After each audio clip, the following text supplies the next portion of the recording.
Hello, c'est HR, votre chroniqueur. Alors ça y est, hier soir sur TF1, il y a eu le final de la série Cat's Eyes. Naturellement, je vais vous faire mon bilan concernant cette série. Avant d'aller plus loin, n'oubliez pas, si vous n'êtes pas abonné, pensez à le faire. Pensez à la petite cloche pour les notifs. N'oubliez pas que vous pouvez également me suivre sur Facebook, Instagram et TikTok. Et si vous voulez contribuer à l'amélioration de la chaîne, il y a Tipeee. Bref, n'hésitez surtout pas à mettre en commentaire ce que vous avez pensé de cette série. Let's go!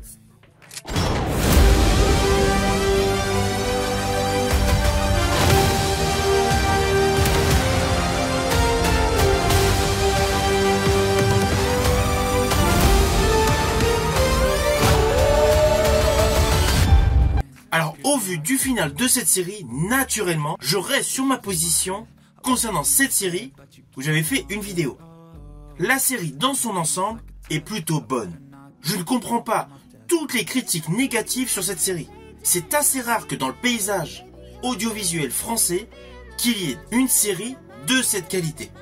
Avec de surcroît, 3 interprètes féminins de talent. Alors oui, principalement, Camille Lou semble interpréter le personnage le plus important de cette série. Pourquoi? Tout simplement grâce à tous les exploits sportifs qu'elle effectue, en plus de la trame scénaristique de son personnage.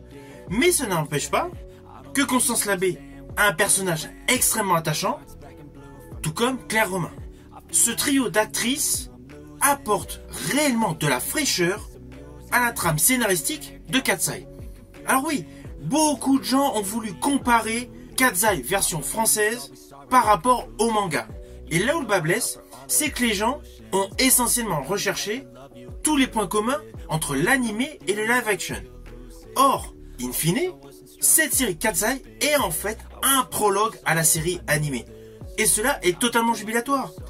Ainsi, cela permet de garder en tête la totalité des saisons de l'animé comme aboutissement de cette série live action.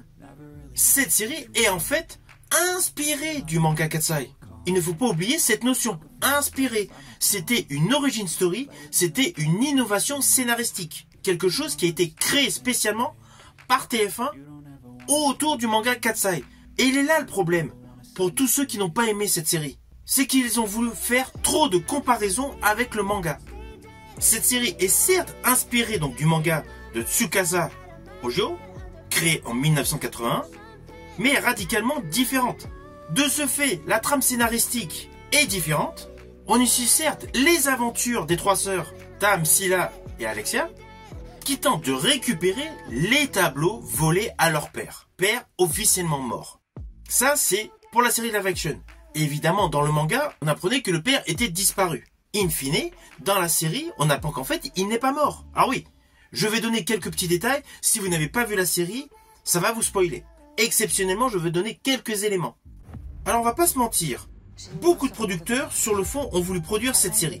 Ceci dit, Tsukasa Ojo a préféré donner la priorité à Benjamin Dupont-Jubien et Mehdi Sabar, les 2 producteurs principaux de cette série, ainsi qu'à Michel Katz, le créateur et scénariste de cette série live action.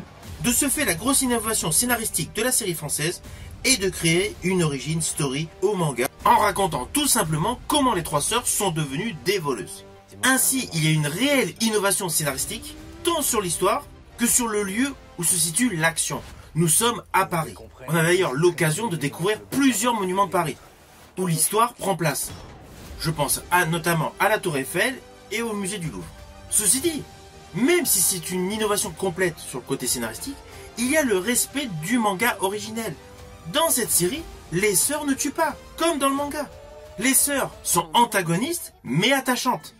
Et d'ailleurs, je tiens à préciser que le créateur du manga, Tsukasa Ojo, estime que la série est une réussite. Le créateur lui-même pense que cette série est une réussite et qu'elle apporte un nouveau regard complémentaire sur le manga Cat's Eyes.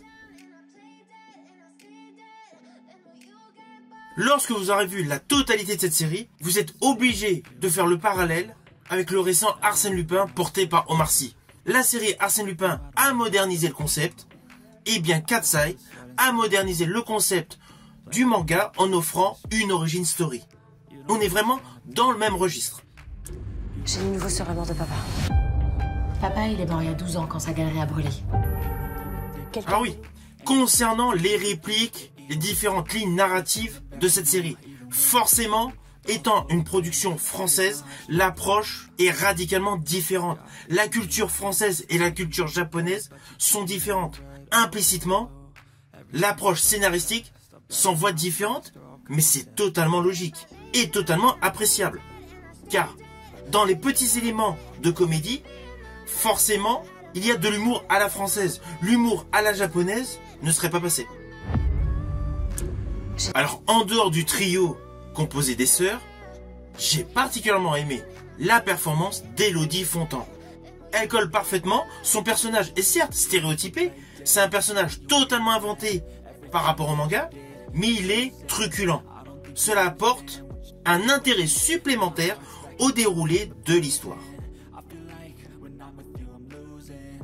Alors au final, naturellement, c'est une série que je vous invite à découvrir. Elle est actuellement sur TF1+, si vous n'avez pas eu l'occasion de la regarder sur TF1. C'est une bonne série, et je rajouterai qu'au vu du final, je fais partie de ceux qui sont impatients de la saison 2. Car en toute logique, nous devrions voir une saison 2. Si ma vidéo vous a plu, n'oubliez pas, petit pouce vers le haut, pensez au partage.